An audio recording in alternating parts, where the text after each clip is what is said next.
Assalamualaikum warahmatullahi wabarakatuh. Selamat sore. Yang terhormat seluruh tim panitia Poko Scholarship dan teman-teman tim 37 atau tim Cutnya Dian yang saya banggakan. Saya Safa Fitriana bersama rekan-rekan saya diantaranya Sanggita Anandia Putri, Muhabid dan Alia Syakura Husnul Khotimah. Kami akan berdiskusi 4 topik, diantaranya adalah kepercayaan diri, public speaking, time management, dan resiliensi atau ketahanan diri. Baik, untuk memulainya, kita akan menebak mitos atau fakta tentang kepercayaan diri. Untuk Kak Alia, saya persilahkan, Kak. Iya, terima kasih Kak Safa udah memberikan saya kesempatan. Jadi untuk mitos atau fakta mengenai kepercayaan diri itu banyak banget ya sebenarnya. Ini mitos atau fakta tentang kita bakalan eh, apa ya, melihat ke arah yang berantakan saat kita kurang percaya diri. Menurut kalian mitos atau fakta nih?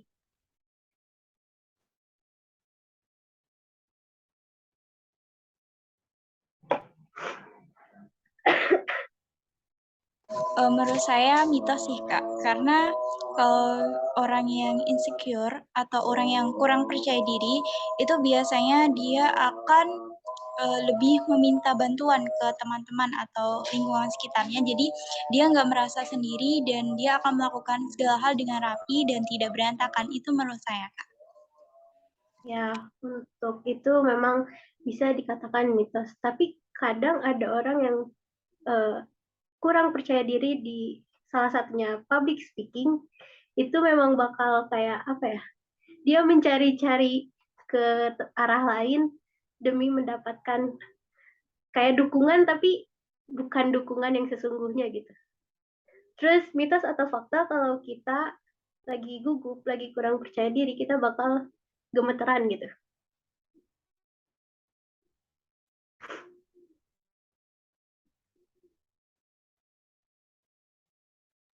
Fakta sih, Kak. Karena kalau kita lagi insecure itu atau kurang pede atau kita tuh bakal gemeter, tangan biasanya gerak-gerak sendiri atau kaki gerak-gerak sendiri atau kita mainin bolpen. Jadi menurut saya kalau lagi insecure atau lagi kurang percaya diri itu kita akan gemeteran. Itu relate banget sih, Kak, sama kehidupan sehari-hari. Ya, nah ngomong-ngomong tentang kepercayaan diri, ini tuh nyambung banget sama public speaking juga kan, karena kita tuh apa ya, public speaking itu membutuhkan kepercayaan diri yang tinggi kan ya. Nah, kalau menurut kalian gimana sih caranya biar percaya diri saat public speaking?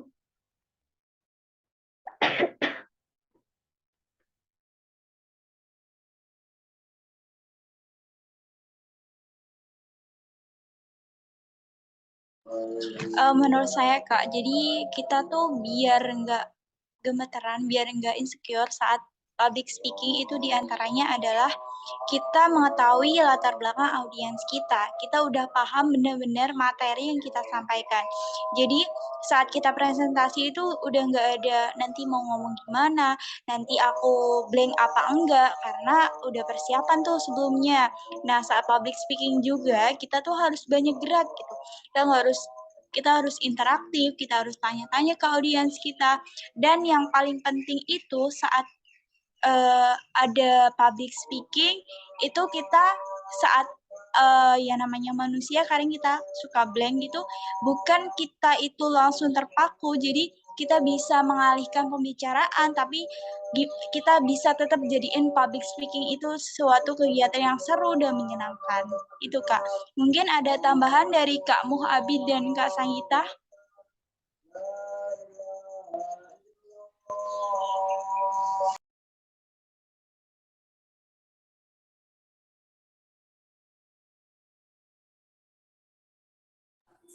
Oke. Tambahan dari saya, untuk menghindari gugup dalam public speaking itu pastinya harus banyak-banyak latihan. Seperti tadi yang dikatakan Kak Safa, kita harus mengetahui latar belakang dan harus mempersiapkan apa saja yang nanti yang kita sampaikan jika saat berbicara di depan. Begitu.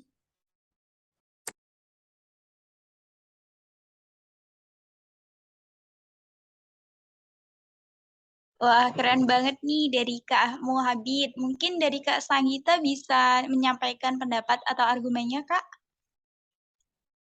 Kalau dari aku sih, yang penting kita kayak jangan terlalu gimana ya, jangan terlalu mikirin orang di sekitar kita gitu. Kalau lagi public speaking, jangan terlalu mikirin apa kata orang, apa kata audiens kita. Ya kita berusaha memberikan apa yang kita bisa aja, lalu kita memberikan kayak sesuatu yang baik gitu untuk audiens kita. Yang pastinya perlu persiapan, perlu mengetahui latar belakang itu seperti yang udah dikatakan kakak tadi sih.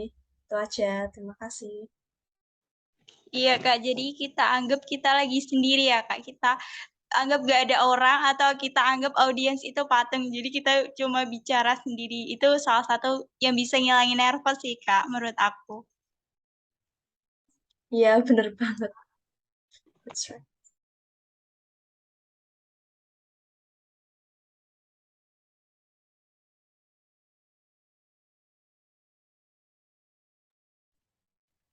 Iya, aku setuju banget sama yang kata kakak-kakak tadi kasih tahu ya. Dari mulai latihan, terus kita harus mengenali latar belakang para audiens, dan menganggap kalau kita tuh berdiri di situ sendiri gitu ya. Eh, Cuman kita juga butuh untuk menguasai apa yang akan kita bicarakan juga kan. Itu sih mungkin tambahan dari aku. Terus kita juga kalau untuk public speaking harus punya banyak pengalaman ya. Ada nggak nih di antara kakak-kakak yang mau cerita mengenai pengalamannya tentang public speaking? Mungkin saya bisa berbagi sedikit, Kak. Waktu itu saya presentasi di depan kelas. Saya nggak hanya terpaku dengan hanya membaca atau lihat buku, saya jadi menggambarkan sketsanya itu di papan tulis, Kak. Jadi saya menggambarkan suatu topik itu dengan mind mapping, Kak. Jadi dengan peta konsep itu kita bisa menjelaskan public speaking kita dengan lancar, dengan ya setidaknya memberi gambaran lah dengan adanya gambar-gambar tersebut. Mungkin kakak-kakak ada pengalaman yang unik dan menarik.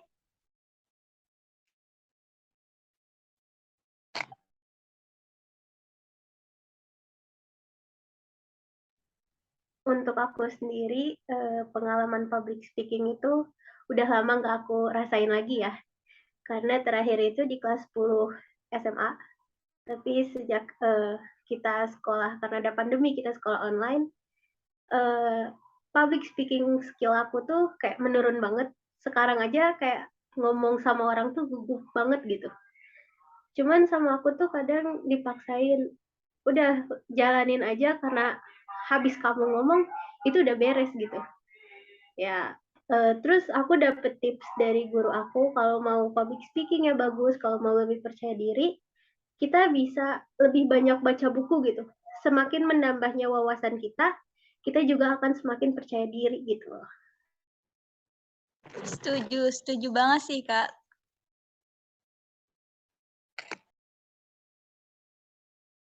Mungkin kita bisa move ke topik selanjutnya yaitu tentang time management atau mengatur waktu. Jadi gimana sih kakak-kakak ini dengan kesibukannya masing-masing tapi tetap bisa meluangkan waktu untuk sekedar me time atau sekedar istirahat. Itu gimana Kak? Cara mengatur waktunya biar nggak saling bentrok, biar ada waktunya masing-masing. Gitu gimana ya Kak? Mungkin dari Kak Sanggita. Kalau dari aku sih ya kita bisa membuat to-do list kayak jurnal gitu, apa yang mau kita lakukan hari ini, kayak kita tata sistematikanya sedemikian rupa biar nggak saling bertabrakan, terus nggak tumpang tindih, terus kayak bisa mengisi satu sama lain. Terus setiap hari kita tuh harus punya mindset kalau kita harus belajar sesuatu, jadi kayak di hari itu kita nggak sia-sia gitu untuk hidup. Kalau dari aku sih itu aja. Kalau yang lain gimana? Ya, aku setuju banget sama to-do list atau journalis gitu ya. Kalau aku sendiri udah menjalankan bikin to-do list itu dari zaman-zaman sekolah. Seenggaknya aku nulis kayak hal pertama yang harus dilakukan adalah beresin kasur. Karena kalau kasur masih berantakan, itu kita bakalan kayak males untuk melakukan hal lainnya. Terus biasanya aku nulis kayak olahraga mungkin atau minum air. Sesimpel apapun kegiatan yang kita tulis di situ, itu tuh bakal ngasih apa ya, produktivitas buat kita juga gitu. Bakal ngebantu hidup kita lebih mudah juga, terus kita lebih sadar sama hal-hal yang simple. Dan selain itu untuk time management, aku tuh biasanya pasang alarm di setiap acara yang bakal aku hadiri gitu. Kayak misalnya ada rapat organisasi, aku pasang alarm. Jadi itu tuh kayak reminder juga ya buat kita. Karena reminder tuh penting banget sih untuk apa ya, menetapkan kita di waktu itu gitu. Jadi kita nggak akan sia-siain waktu. Terus kalau untuk yang kata Safa tadi tentang me time, aku tuh emang suka kayak apa ya, kerjain sesuatu secepat mungkin biar dapat me time-nya lebih banyak gitu. Itu sih dari aku. Kalau dari yang lain gimana nih?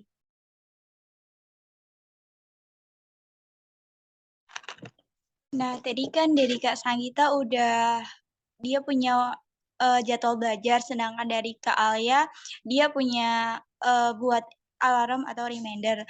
Mungkin dari Kak Muhabid ada pengalaman unik nggak nih buat caranya bisa berkomitmen sama waktu-waktu kita. Jadi waktu kita itu bisa tergunakan dengan baik gitu, Kak. Boleh disampaikan, Kak?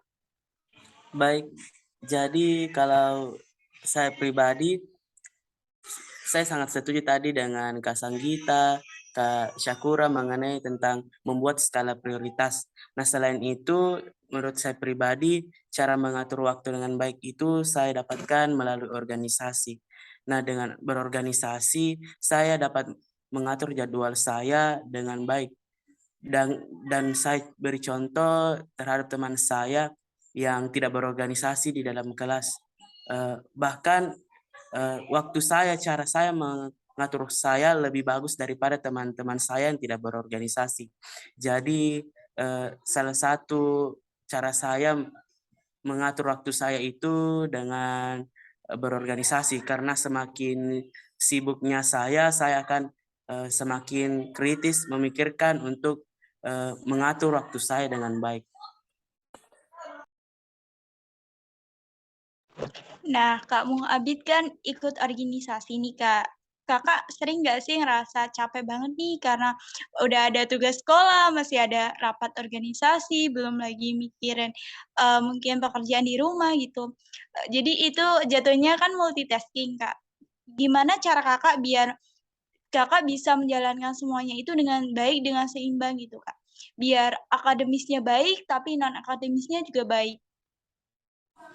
Baik, jadi kalau saya pribadi, cara mengatur antara organisasi dengan tugas-tugas di sekolah itu, jadi saya menganggap dan tetap mempertahankan prinsip bahwa pendidikan itu tetap nomor satu.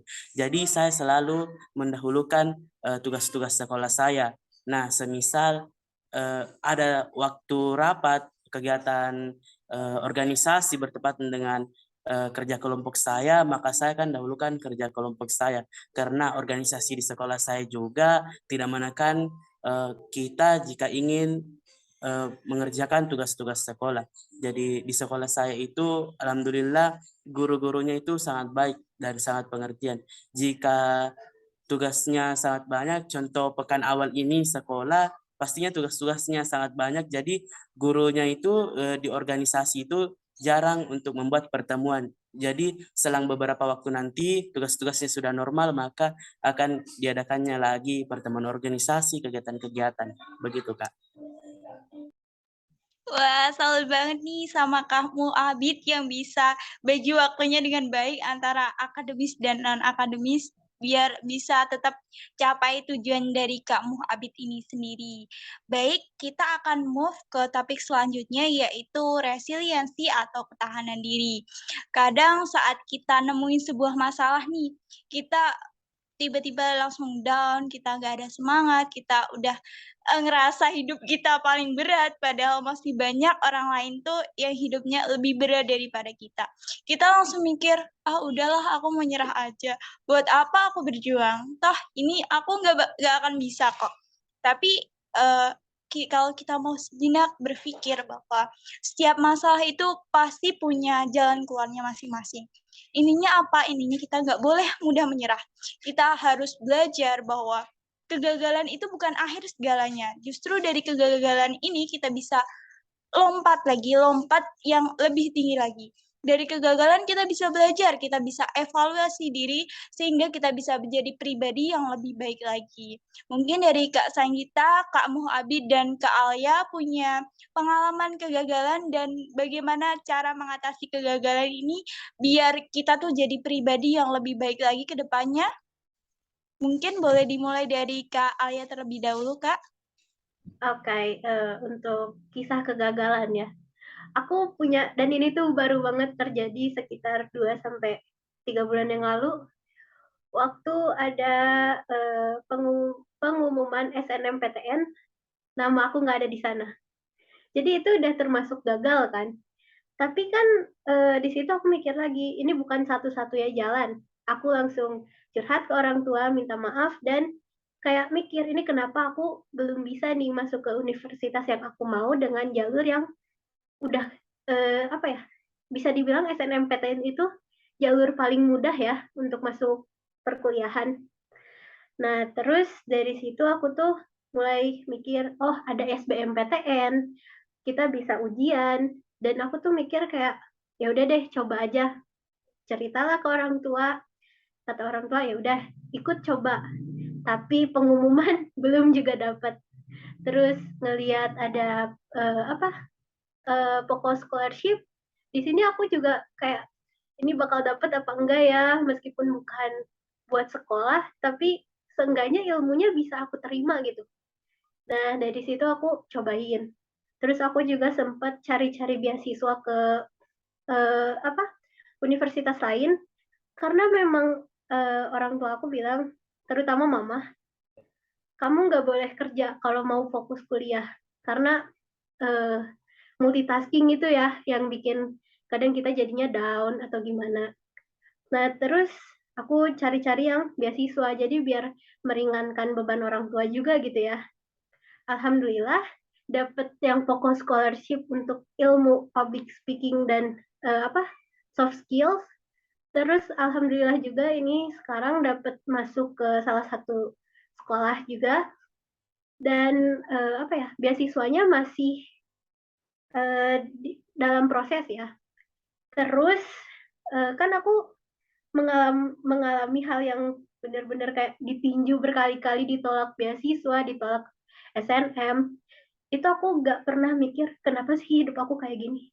Karena aku mikirnya selalu itu udah jalannya dari Allah, dan kamu itu tinggal ngejalanin aja.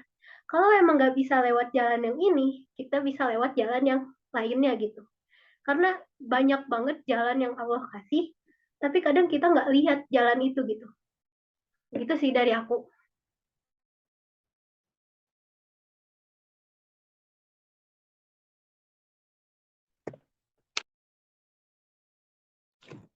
Mungkin dari Kak Muhabid ada cerita atau pengalaman, Kak? Baik, jadi bicara tentang kegagalan, down. Nah, jadi saya pernah di titik down itu saat dulu itu awal tahun 2022 ikut audisi pemilihan putra-putri Duta Pelajar Kabupaten Pinrang. Nah, di situ waktu untuk audisinya itu ada tahap wawancara, seleksi berkas, penampilan bakat, dan lain-lainnya hingga grand final. Nah, di situ waktu grand final saya tidak melaju ke top 3 putra. Nah, di situ saya sangat down, sangat putus asa karena saya tidak berhasil untuk membawa nama baik sekolah saya sampai di top 3 pemilihan putra-putri Duta Pelajar. Nah, hal yang saya lakukan itu untuk mengatasi mengatasi hal tersebut, yang pertama saya melihat diri saya, melihat perjuangan saya sudah sampai di titik ini, mengalahkan banyak beribu-ribu orang, dan banyak orang yang mau di posisi sekarang, tetapi alhamdulillah saya diberikan kesempatan untuk sampai di titik ini. Nah, selain itu cara saya untuk mengatasinya itu saya self healing dengan membaca buku. Jadi yang saya termasuk orang yang bukan kutu buku dan juga tidak banyak membaca buku, tetapi saya jadikan buku itu sebagai self healing saya. Semisal saya bermasalah dengan pertemanan saya, maka saya akan cari buku mengenai tentang pertemanan dan lain-lain sebagainya. Jadi saya membaca buku itu sesuai kebutuhan saya. Nah, begitu cara saya untuk mengatasi yang namanya down dan kegagalan. Mungkin dari Kak Sanggita punya caranya tersendiri nih, bagaimana untuk resiliensi diri atau ketahanan diri ini. Boleh disampaikan, Kak? Kalau menurut aku sih kita harus sering memperbaiki diri, terus jangan terlalu memikirkan apa kata orang lain tentang kita sih. Misalnya kayak kamu nggak cantik, kamu apa gitu, kayak nggak usah terlalu dipikirin karena kita harus menjadi diri kita sendiri dan kita harus survive tuh ya karena kita sendiri bukan karena orang lain. Kalau dari aku sih itu aja ya. Makasih. Ini tadi aku yang kata Kak Muhabid ya, pengalihannya positif banget gitu dan patut kita contoh juga ya. Jadi kalau udah tahu kita gagal ya kita memang harus memperbaiki diri dan juga mengalihkan ke hal yang positif. Jangan sampai hal yang bikin kita down itu malah menjerumuskan kita ke hal yang lebih negatif lagi. Dan biasanya kalau aku lagi down di kehidupan sehari-hari kayak cuman ada masalah sama keluarga sedikit, itu biasanya aku tidur sih. Biar nggak apa ya, nggak marah-marah, terus nggak bikin mood orang lain turun juga. Jadi ya lebih baik sendiri merenung atau tidur.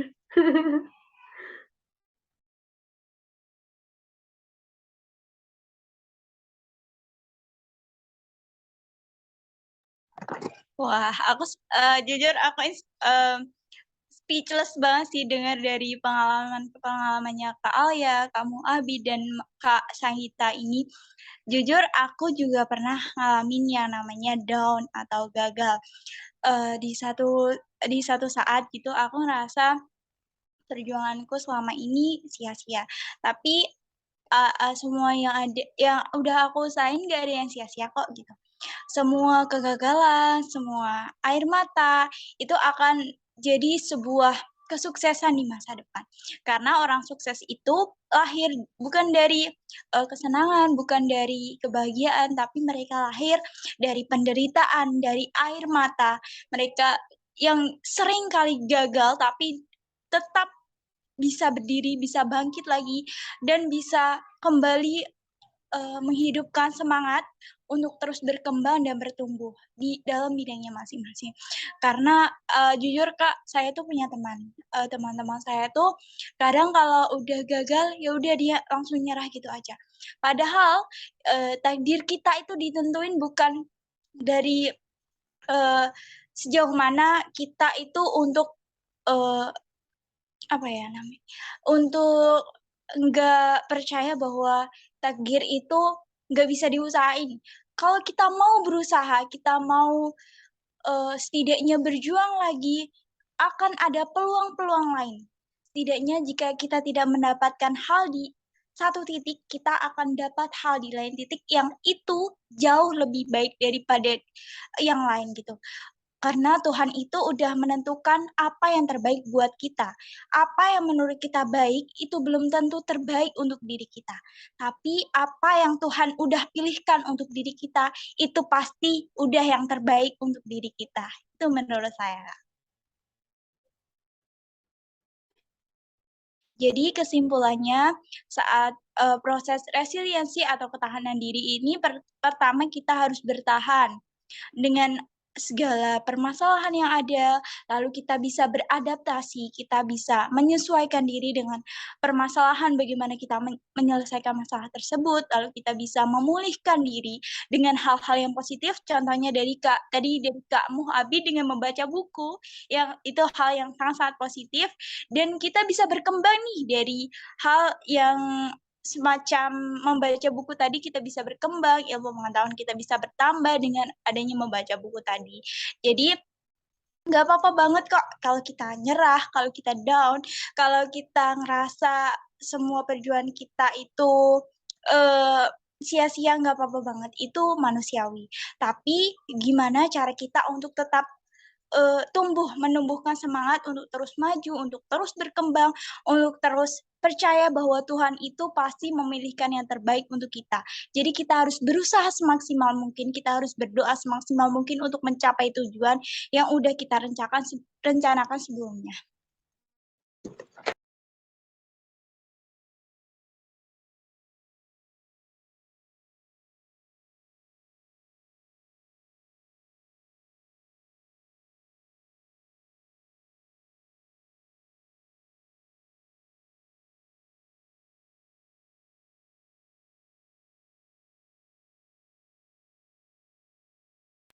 Baik, karena topik resiliensi atau ketahanan diri tadi adalah topik terakhir kita pada diskusi forum podcast pada sore hari ini, saya persilakan kepada Kak Sanggita mungkin untuk menutup podcast tim 37 pada sore hari ini.